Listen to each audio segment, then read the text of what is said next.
Donald Trump invoked emergency wartime powers under the Alien Enemies Act to justify the mass deportations of undocumented immigrants. The problem is the only war is the one Donald Trump is waging on the American people. That's why a judge on Saturday said, "Not so fast. Donald, you might need a war to invoke wartime powers." And now Trump is calling for that judge to be impeached, which is an improvement because usually Trump has judges swatted. So this is good. Things are getting better. Chief Justice John Roberts Tuesday issuing an unprecedented rebuke of Donald Trump's cavalier use of the word impeachment. Roberts saying, quote, "For more than 2 centuries, it has been established that impeachment is not an appropriate response to disagreement concerning a judicial decision." The Chief Justice went on to say the normal appellate review process exists for that purpose, and it has existed for more than 2 centuries, said the Chief Justice. You know, for more than 2 centuries, presidents were above the law, but you changed that, hotshot. Well, Trump called for the impeachment after that judge on Saturday ordered flights carrying migrants to be turned around before landing in El Salvador, where we are paying that country's dictator $6 million a year to house them in his nation's glorified torture chamber. That judge who said not so fast is U.S. District Judge James Boasberg.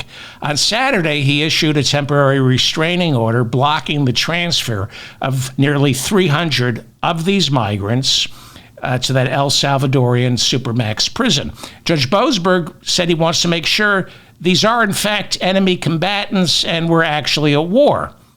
And he held hearings Monday demanding to know why the Trump administration defied his order, why 3 planes carrying migrants took off and landed in El Salvador after he ordered those flights not to take off.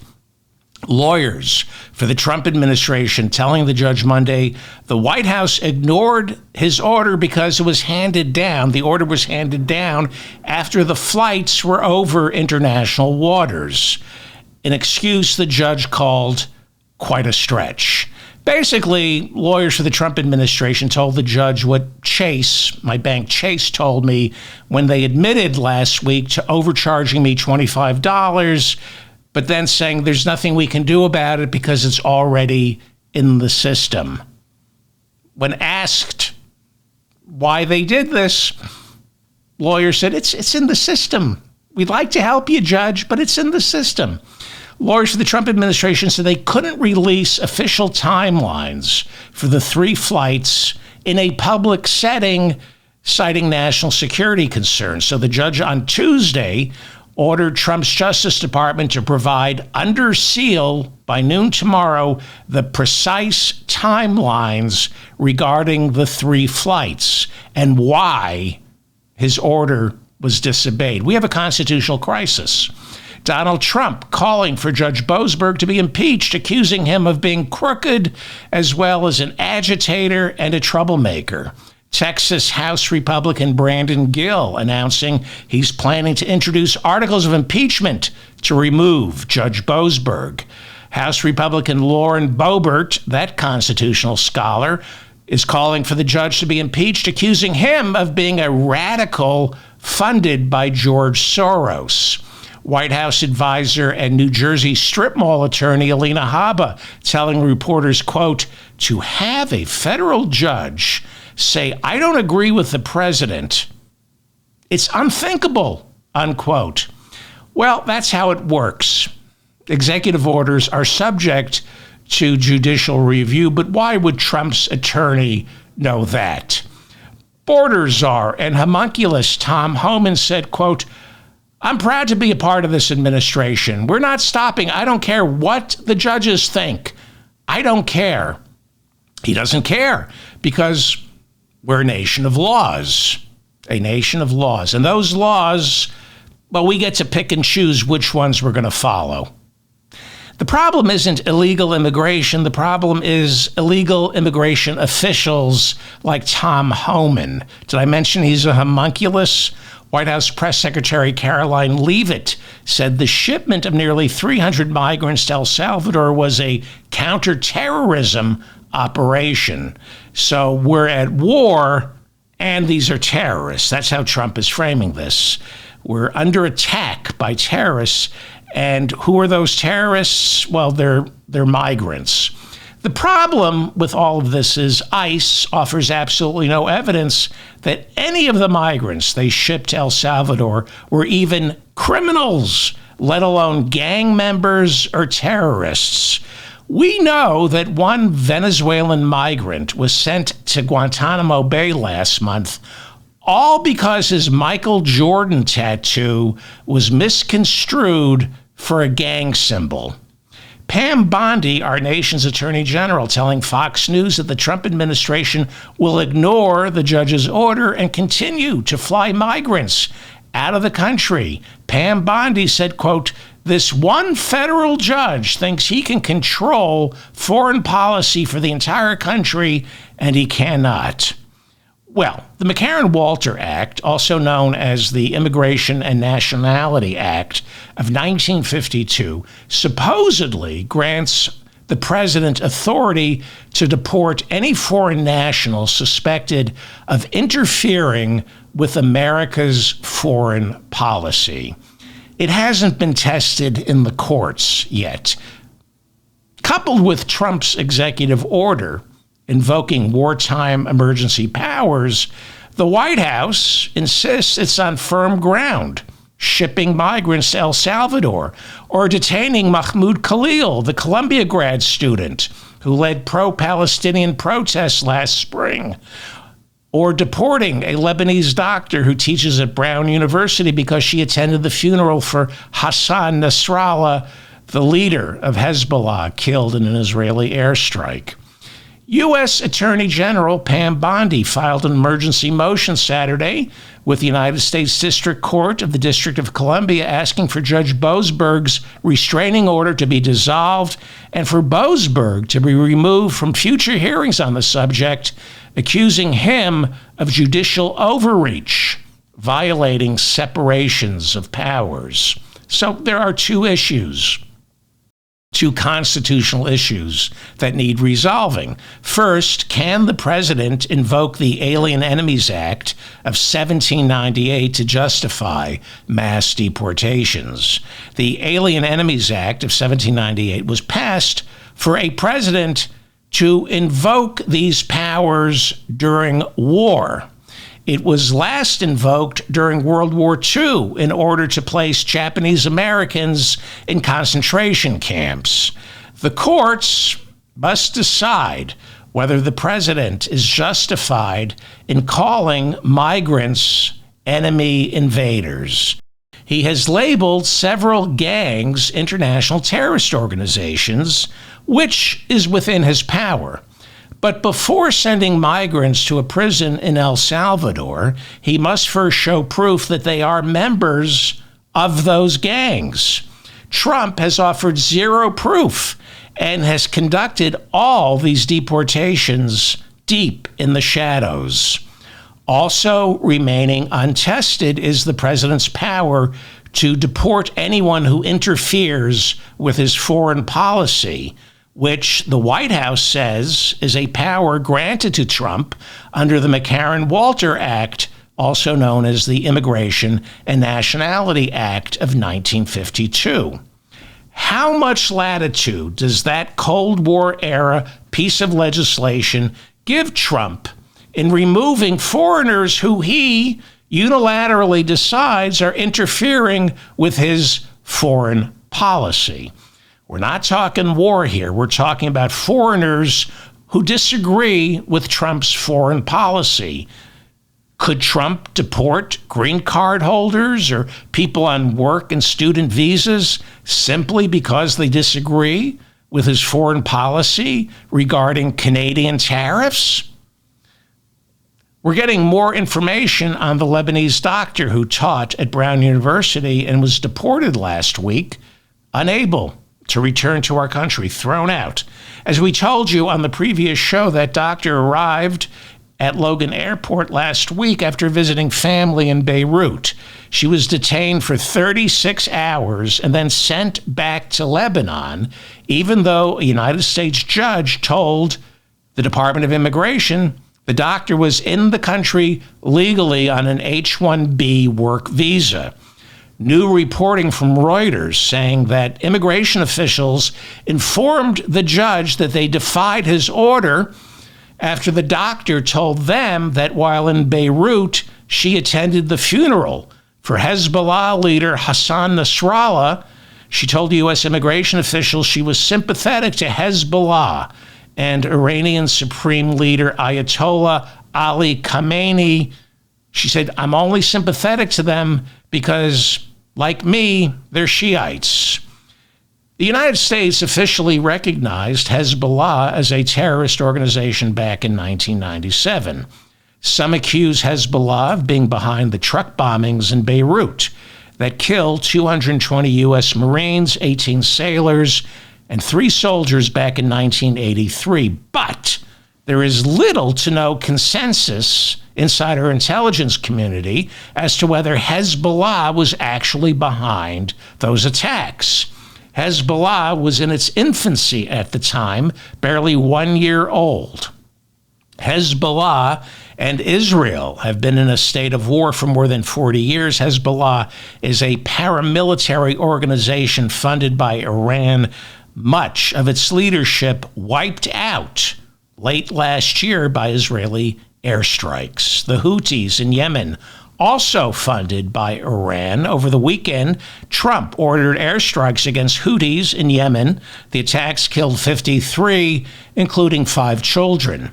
The Pentagon said the strikes were in response to Houthis attacking American ships in the Red Sea. Reuters reporting that the Pentagon is now targeting senior Houthi leaders.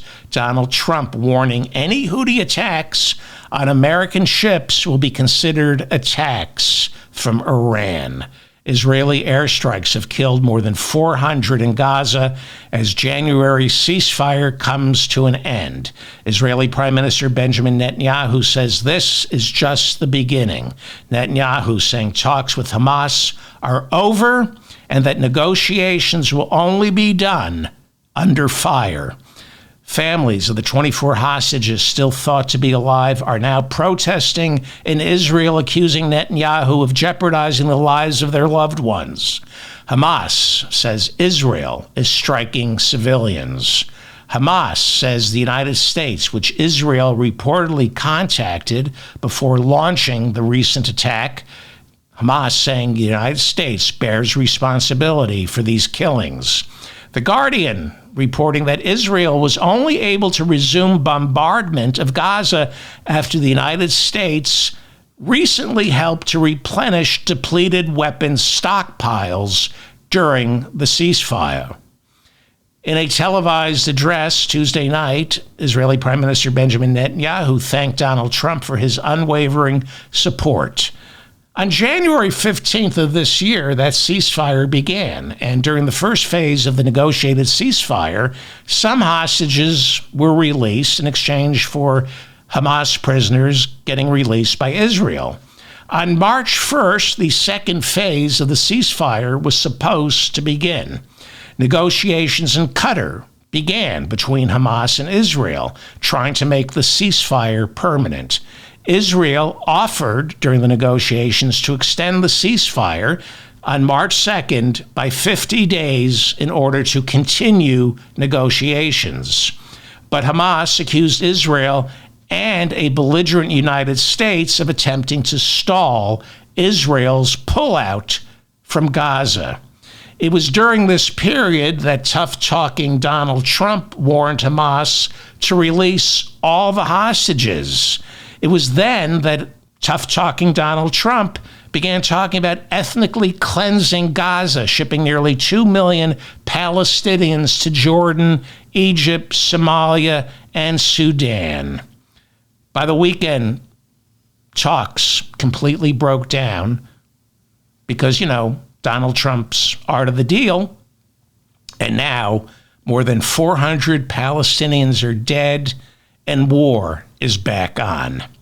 Russian President Vladimir Putin and Donald Trump talked by phone on Tuesday. According to the Financial Times, Putin kept Donald Trump waiting as Putin's meeting with Russian oligarchs ran long. Putin, according to the Financial Times, was asked if he was worried about keeping Trump waiting, and Putin brushed off the question as if to say, who cares if I keep Donald Trump waiting? Donald Trump, Mr. Tough Guy, talks real tough, gets nothing done. All that tough talk threatening Hamas accomplished nothing other than more dead people. Before the call with Putin, Trump said he would discuss power plants and, quote unquote, dividing up Ukrainian assets with his Russian overlord. After the call, Putin and Trump said they agreed that Russia would no longer attack Ukraine's energy infrastructure for 30 days. Killing people? That's okay. Just don't touch the oil. Ukraine and Russia also announcing a prisoner exchange scheduled for tomorrow, where 175 will be released from both sides. In an attempt to normalize relations, Trump and Putin also announced plans for America and the United States to stage hockey matches in both countries. Semaphore reporting that Donald Trump might officially recognize Crimea as part of Russian territory. We're now coming up on the 11th anniversary of Russia seizing Crimea from Ukraine. Semaphore reporting that Trump might introduce a UN resolution declaring Crimea part of Russia. There are also reports that the United States is prepared to cede the entire Donbas region of Ukraine to Russia. So far, no word as to what Trump is asking Russia to give up. Polish Prime Minister Donald Tusk, that's his name, Donald Tusk saying he might pull his nation out of the international treaty banning landmines as Poland prepares for a possible Russian invasion. Last week, Tusk also said adult males in Poland would have to undergo military training. Tusk also asking NATO for nuclear weapons. Lithuania, Estonia, along with Latvia, have also announced plans to withdraw from the 1997 Ottawa Convention, which bans anti-personnel landmines. They're going to begin planting landmines throughout Eastern Europe. The Czech Republic calling on the EU to keep Voice of America on the air after Donald Trump defunded the program. Voice of America was set up in 1942 during World War II to deliver actual news to listeners in Europe who at the time were being fed a steady diet of Nazi propaganda. So, of course, Donald Trump would want to get rid of Voice of America. In 2024, Voice of America's operating budget totaled $886 million. Well, that will pay for the $5 trillion tax cut for the rich. Meanwhile, China thanked Donald Trump for defunding Radio Free Asia, which was established in 1996 as the Eastern iteration of Voice of America. This is the Mop Up. I'm David Feldman in New York City. Thank you for finding me. Please like this episode so I remain in your feed. Please subscribe to this channel, hit the notification bell, subscribe to my channel, and of course, share this with your friends and relatives. The Houston Chronicle reporting this week a man was held inside a Houston jail for 18 years without a trial. Edric Wilson Black, gee, what a surprise. Edric Wilson Black was finally released last year after the district attorney in Houston agreed the DNA evidence linking him to a murder was weak. According to the Houston Chronicle, 230 inmates are being held for more than 1,000 days without trial inside the Harris County Jail in Houston, with an additional 1,350 held for more than a year. That's 2,350 inmates being held for more than a year without a trial. The Sixth Amendment of our Constitution guarantees everyone a fair and speedy trial. Edric Wilson ended up spending 18 years behind bars, never had a trial. He was suspected in the 2006 murder of Lakewood Church pastor Joel Osteen's great aunt.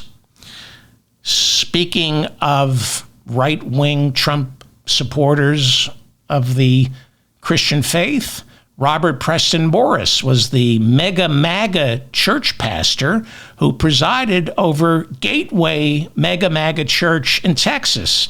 He's a devout Republican, Pastor Morris, devout. That's why he hosted Donald Trump in 2020 at his church for a conversation on race relations. Pastor Morris endorsed Trump for president. He opposes abortion and same-sex marriage. This week, Pastor Morris turned himself in to Oklahoma authorities after a warrant for his arrest was issued, charging the good pastor with 5 counts of lewd or indecent acts with a child. Morris was released on bail and is expected to plead not guilty. He quit the Gateway Church in June of last year, right after these allegations surfaced. We're also getting reports that Michigan Republican State Senator Justin Eichhorn has just been arrested on suspicion of soliciting a minor for sex. And yes, I did say he was a Republican. Texas Attorney General Ken Paxton announcing the arrest of Houston midwife Maria Margarita Rojas, making her the first person to be charged with performing an abortion under Texas's new law, which bans the procedure except when the mother's life is in jeopardy. Rojas now faces 20 years in prison for performing an abortion, which is a second-degree felony. She is also charged with practicing medicine without a license, a third-degree felony that could add 10 more years to her sentence if found guilty. In a White House appearance before meeting with protector of women Donald Trump, MMA fighter Conor McGregor trashed immigrants, saying they're ruining his native Ireland. What is going on in Ireland is a travesty. Our government is the government of zero action with zero accountability. You know, our money is being spent on overseas issues that has nothing to do with the Irish people. The illegal immigration racket is running ravage on the country. There are rural towns in Ireland that have been overrun in one swoop, that have become a minority in one swoop. So issues need to be addressed, and the 40 million Irish Americans, as I said, need to hear this, because if not, there will be no place to come home and visit. McGregor paid a woman $250,000 last year after a jury found him liable for raping her inside a Dublin hotel in 2018. I'm sure he and Donald Trump had a lot to talk about. Trump's black leader of the White House's anti-Semitism task force is reported to have shared a social media post from a known white supremacist. Leo Terrell on Twitter shared a post by white supremacist Patrick Casey, former leader of the group Identity Europa. In that post, Casey said it was time for Trump to revoke Jew cards. I don't know what that means. I guess people have cards, are issued cards to be Jewish, and this guy is saying those cards should be revoked. Terrell, a civil rights attorney, has called for the jailing of Hamas supporters. He labeled Black Lives Matter a criminal enterprise and recently said no Jewish American in his or her right mind should vote Democrat. That would be Leo Terrell, Trump's leader of the White House's anti-Semitism task force. Well, Elon Musk is all about the First Amendment. That's why he doesn't suspend accounts belonging to white supremacists. Musk says people should be allowed to say whatever they want unless they attack Elon Musk.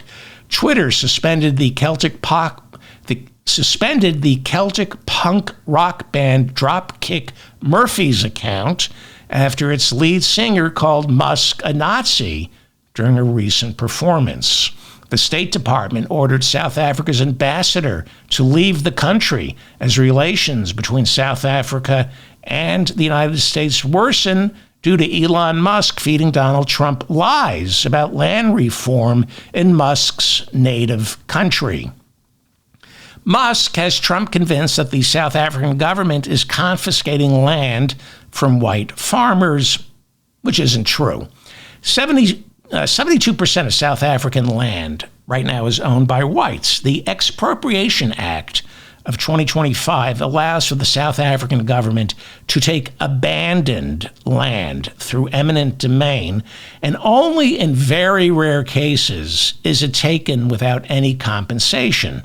But that hasn't stopped Donald Trump and, of course, Elon Musk from spreading lies about violence against white South Africaners. Trump has offered citizenship and asylum to white South African farmers. He's also canceled foreign aid to that country.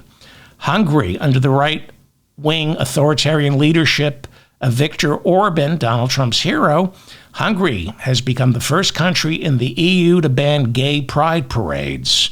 But organizers of the Budapest Gay Pride Parade saying that won't stop them. Under this new law, Hungary's police can use facial recognition software to photograph people participating in a gay pride march and then fine them for what amounts to 546 American dollars. But tell me again how Viktor Orban and Donald Trump are against the deep, dark state. It's okay to use photo recognition software on people marching in a gay pride parade, but we have to worry about the deep, dark state, according to Viktor Orban. Orban faces elections next year. His polling numbers are not good to Hungary's inability to curb inflation. Senate Minority Leader Chuck Schumer canceled his book tour amid security concerns. Trump canceled Secret Service protection for Joe Biden's two children, Hunter and Ashley. Donald Trump also declared Biden's pardons of the Biden family, as well as Biden's pardon for January 6th committee members, are all void because Trump says they were signed using an auto pen. Hunter Biden dropped his civil lawsuit against Garrett Ziegler, a former Trump White House official who Hunter said took contents from Hunter's laptop and distributed all of the information on the internet. That's where the pictures came from and all those emails. Hunter filed a lawsuit against Garrett Ziegler back in September of 2023. But this week, Hunter Biden telling the judge he is unable to afford the legal bills to continue the lawsuit. Hunter Biden telling the judge he is currently millions of dollars in debt as all his income has dried up. Trump's new Washington, D.C. Attorney General dropped civil lawsuits filed by the Biden Justice Department against the Proud Boys and the Oath Keepers for the damage they caused on January 6th. The Department of Justice saying the Proud Boys and the Oath Keepers have no money, so taking them to civil court wouldn't be cost effective. Donald Trump has fired 20% of the workers at the IRS Help Center with taxes due in less than a month, as though that's cost effective. So when you call the IRS for help, hold times are now expected to be massive. The Department of Health and Human Services revoking a declaration from Joe Biden's Surgeon General that guns are a public health crisis. Guns are currently the number one killer of children here in the United States. The Department of Health and Human Services is currently headed by Robert F. Kennedy Jr., whose father and uncle died from natural causes. And Donald Trump promised on Monday that on Tuesday he would release all of the Kennedy assassination files unredacted. By the time you hear this, I'm sure he's done that. You know, just like all the unredacted Epstein files he promised to release 2 weeks ago. I'm David Feldman, reminding you to stay strong and protect the weak. I'm doing more shows. Fewer live shows, but more shows. Please like this so I remain in your feed. Please share it. Subscribe to my newsletter, this channel. Hit the notifications bell. Leave a comment. I read all your comments. Another show tomorrow. Thank you.